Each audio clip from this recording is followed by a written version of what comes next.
Hello aspirants, welcome to Sahil updates. Sahil updates में आप सभी का एक बार फिर से स्वागत है। एस्पिरेंट्स, साहिल अपडेट्स के इस प्लेटफॉर्म पर आपको लेटेस्ट जॉब अपडेट्स मिलेंगी और जो अब वैकेंसीज चल रही हैं उनके बारे में आपको सारी जानकारी दी जाएगी। जो भी एग्ज़ाम्स हैं, चाहे एसएससी का एग्ज़ाम हो, एसएससी की वैकेंसीज, यूपीएससी की वैकेंसीज या फिर स्टेट गवर्नमेंट के द्वारा कोई भी नई वैकेंसीज जारी की गई हो, चाहे वो एचएसएससी हो, यूपी ट्रिपल एस भी हो या कोई भी अदर स्टेट का जो भी एग्ज़ाम है, जो भी वैकेंसीज हैं, उनके बारे में आपको सारी जानकारी डिटेल से प्रोवाइड करवाई जाएंगी। साथ के साथ आपको एग्ज़ाम पैटर्न भी बताया जाएगा, किस पोस्ट के लिए क्या एग्ज़ाम पैटर्न रहेगा और स्पेसिफिक एग्ज़ाम के लिए क्या सिलेबस रहने वाला है। सारी जानकारी आपको यहाँ से एकदम टाइम टू टाइम प्रोवाइड करवाई जाएंगी। साहिल अपडेट्स के इस प्लेटफॉर्म पर जो कैंडिडेट्स नए हैं वो भी एक बार सब्सक्राइब जरूर कर लें, ताकि आपको टाइम टू टाइम सारी अपडेट्स मिलती रहे, कोई भी इम्पोर्टेंट अपडेट आपसे मिस ना हो। तो चलिए आज स्टार्ट करते हैं, आज के इस वीडियो को देखते हैं कि आज आपके लिए क्या कुछ न्यू है इस वीडियो के लिए। एस्पिरेंट्स रेलवे रिक्रूटमेंट बोर्ड यानी कि आरआरबी और उन्होंने नया सीईएन डिटेल्ड सेंट्रलाइज्ड नोटिस जो है उन्होंने जारी किया है, सेंट्रलाइज्ड एम्प्लॉयमेंट नोटिस 8/2025। और रेलवे की तरफ से न्यू वैकेंसीज आई हैं। पहली बार इस कैटेगरी की वैकेंसीज रेलवे ने दी है पिछले कुछ सालों में। और ये जो वैकेंसीज दी हैं ये आइसोलेटेड कैटेगरीज की वैकेंसीज दी हैं, अलग अलग पोस्ट हैं। हम डिटेल में सारी चीज़ें इसमें चेक करेंगे जो वैकेंसीज दी गई हैं रेलवे के द्वारा। सबसे पहले इनमें हम चेक करेंगे डेट्स की, कब से कब तक आपको अप्लाई करना है। तो ऑनलाइन एप्लीकेशंस जो स्टार्ट होने हैं रेलवे की जो वैकेंसीज हैं इनके लिए वो है 30 दिसंबर। 30 दिसंबर से ऑनलाइन एप्लीकेशन स्टार्ट हो चुके हैं और लास्ट डेट रहेगी वो उनकी 29 जनवरी रहेगी। 30 दिसंबर 2025 से लेकर 29 जनवरी 2026 तक आप अप्लाई कर सकते हैं जो वैकेंसीज दी गई है रेलवे की न्यू। और इसके लिए 2 दिन एप्लीकेशन फीस का एक्स्ट्रा टाइम रहेगा। करेक्शन पोर्टल रहेगा वो 1 फरवरी से लेकर 10 फरवरी तक ओपन रहेगा। 30 दिसंबर से रजिस्ट्रेशन स्टार्ट हो चुके हैं और 29 जनवरी तक आप अप्लाई कर सकते हैं। ये बेसिक डिटेल्स यहाँ पर दी गई है। अब हम इसमें वैकेंसीज डिटेल पढ़ेंगे, कौन कौन सी वैकेंसीज हैं जो रेलवे ने अब की बार दी है। 8 डिफरेंट कैटेगरीज की जो वैकेंसीज हैं जो रेलवे ने अब की बार दी है, ये हम वन बाय वन चेक करेंगे। तो सबसे पहली पोस्ट है chief law assistant. Chief law assistant पे लेवल 7 की है, ये 44,900 बेसिक है। यानी कि अगर इसमें टोटल सैलरी की बात करें तो लगभग 85,000 के अप्रोक्सीमेट पर मंथ इसमें सैलरी रहेगी चीफ लॉ असिस्टेंट की। मेडिकल स्टैंडर्ड की बात करें तो बिल्कुल नॉर्मल मेडिकल होगा C1 का। एज लिमिट की बात करें तो 1 जनवरी 2026, 1 जनवरी 2026 के हिसाब से 18 से लेकर 40 साल आपकी एज होनी चाहिए। टोटल वैकेंसीज की बात करें तो 22 वैकेंसीज हैं सभी आरआरबीज की मिलाकर चीफ लॉ असिस्टेंट के लिए। सेकंड है पब्लिक प्रोसिक्यूटर और पब्लिक प्रोसिक्यूटर पे लेवल 7 में है और यहाँ भी बेसिक पे सेम है 44,900। एज लिमिट है मिनिमम 18 मैक्सिमम 32 ईयर्स, 18 से लेकर 32 साल। और पब्लिक प्रोसिक्यूटर की 7 वैकेंसीज हैं, 7 वैकेंसीज दी गई हैं पब्लिक प्रोसिक्यूटर के लिए। नेक्स्ट है इसके बाद junior translator Hindi. Junior translator Hindi पे लेवल 6 की है, 35,400 बेसिक सैलरी है। एज लिमिट है 18 to 33 ईयर्स, 18 से लेकर 33 साल उम्र रहेगी जूनियर ट्रांसलेटर हिंदी के लिए। और 202 वैकेंसीज दी गई है, 202 वैकेंसीज दी गई है जूनियर ट्रांसलेटर हिंदी के लिए। Number 4 is senior publicity inspector. Senior publicity inspector पे लेवल 6 में है और 18 to 33 एज लिमिट है और 15 वैकेंसीज हैं। स्टाफ एंड वेलफेयर इंस्पेक्टर ये भी पे लेवल 6 में है, C1 मेडिकल है, 18 to 33 एज लिमिट है और 24 वैकेंसीज हैं स्टाफ एंड वेलफेयर इंस्पेक्टर की। Number 6 is scientific assistant training. Scientific assistant training पे लेवल 6, 35,400 बेसिक और यहाँ पर मेडिकल स्टैंडर्ड हो जाता है B1। B1 मेडिकल स्टैंडर्ड है, एज लिमिट है 18 to 35, 18 से लेकर 35 साल। Only 2 vacancies. Number 7 is lab assistant grade 3 chemist and metallurgist. Lab assistant grade 3 पे लेवल 2 में है, 19,900 बेसिक है, 18 to 30 ईयर्स एज लिमिट है, 39 वैकेंसीज है। और सबसे लास्ट है साइंटिफिक सुपरवाइजर पे लेवल 7 में, 18 to 35 age limit, only 1 vacancy. Total vacancies की बात करें तो 312 वैकेंसीज है। टोटल 312 वैकेंसीज दी गई है। ये 8 डिफरेंट कैटेगरीज की वैकेंसीज हैं। Chief law assistant, public prosecutor, junior translator, senior publicity inspector, staff and welfare inspector, scientific assistant training, lab assistant grade 3 और साइंटिफिक सुपरवाइजर की। सभी में एज लिमिट है वो मिनिमम 18 मैक्सिमम 30 प्लस है, 33, 32, 35, 40 ये है। और ये पे लेवल है सभी का, ये मेडिकल है, B1 और C1 दो ही कैटेगरी का है। ये 8 डिफरेंट कैटेगरीज की वैकेंसीज है जो रेलवे ने अब की बार दी है। इसके अलावा एक और चीज़ है इसमें कि जो भी आपकी कंडीशंस हैं भाई, एजुकेशन क्वालिफिकेशन है, एज लिमिट है, वो सारी cut off, sorry age limit तो 1 जनवरी को होगी भाई, एजुकेशन क्वालिफिकेशन या एक्सपीरियंस वगैरह जो भी है वो 29 जनवरी 2026 तक कंप्लीट होना चाहिए। जो बैचलर डिग्री मांग रखी है, मास्टर डिग्री मांग रखी है, 29 जनवरी 2026 तक कंप्लीट आपका होना चाहिए। ये चीज़ आपको ध्यान में रखनी है, ठीक है। ऑनलाइन मोड में ही आपको ये अप्लाई करना है, ठीक है। इसके अलावा आपको कोई भी क्वेरी हो तो ये ईमेल है, यहाँ पे मेल कर सकते हैं, या फिर कॉन्टैक्ट नंबर है, यहाँ पे आप कॉल करके पूछ सकते हैं। फॉर्म अप्लाई करने के रिगार्डिंग कोई भी क्वेरी है तो आप पूछ सकते हैं यहाँ पर, ठीक है। उसके बाद ये सारी बेसिक डिटेल्स यहाँ पर दे रखी जो नॉर्मली ऑनलाइन एग्जाम्स जो आरआरबी हैं उनके लिए होती है। ये मेडिकल स्टैंडर्ड की डिटेल्स हैं। अगर B1 है मेडिकल तो ये आई विजन का है, फिजिकली फिट होना चाहिए, और ये C1 के लिए है। जिस पोस्ट के लिए B1 और C1 दो ही मेडिकल स्टैंडर्ड यहाँ पर लिए गए हैं इसमें, ठीक है। और ये बेसिक डिटेल्स हैं। एज लिमिट की बात करें तो ये आपकी डेट ऑफ बर्थ होनी चाहिए। देखो अलग अलग कैटेगरी के हिसाब से, SC ST को 5 साल का रिलैक्सेशन है, OBC को 3 साल का रिलैक्सेशन है। तो आपकी डेट ऑफ बर्थ जिस भी कैटेगरी से तो आप इसमें चेक कर सकते हो, आसानी से रहेगी। इस कैटेगरी जो डेट ऑफ बर्थ का जो क्राइटेरिया दिया है अपनी कैटेगरी के हिसाब से इसमें चेक करो। जैसे कुछ पोस्ट के लिए 18 से 30 साल है तो आपकी डेट ऑफ बर्थ जनरल और EWS वालों की 2 जनवरी 1996 के बाद की होनी चाहिए।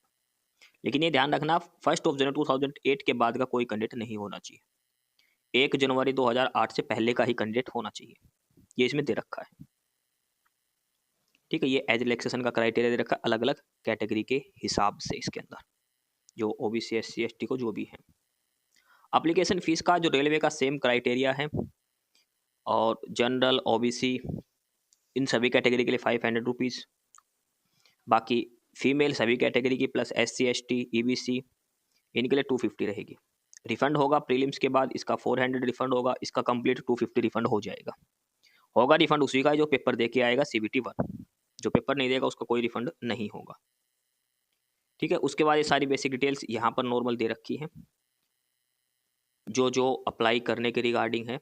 खासकर ये EWS कैटेगरी की जो सर्टिफिकेट है वो आपकी 1 अप्रैल 2025 के बाद की होनी चाहिए। EWS OBC EBC ABCB SC ST सारी चीज़ ध्यान रखना आपको।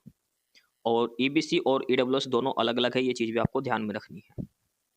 जो ऑलरेडी वर्किंग है उसको अपने डिपार्टमेंट से NOC लेकर आनी है। अब ये पेपर का पैटर्न दे रखा है। पेपर पैटर्न क्या रहेगा? The section wise number of question and marks, junior Hindi translator की पोस्ट को छोड़कर। प्रोफेशनल, देखो जो वैकेंसी है उससे रिलेटेड आपसे 50 क्वेश्चंस आएंगे, 50 मार्क्स का रहेगा।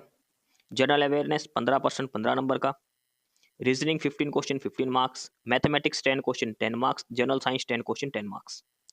टोटल 100 मार्क्स का आपका पेपर रहेगा, 100 क्वेश्चंस आपको अटेम्प्ट करने हैं। ये पैटर्न रहेगा आपका एग्जाम का पैटर्न। सिर्फ एक पोस्ट को छोड़कर जूनियर ट्रांसलेटर की 100 क्वेश्चन पूछे जाएंगे और 100 नंबर का आपका पेपर रहेगा।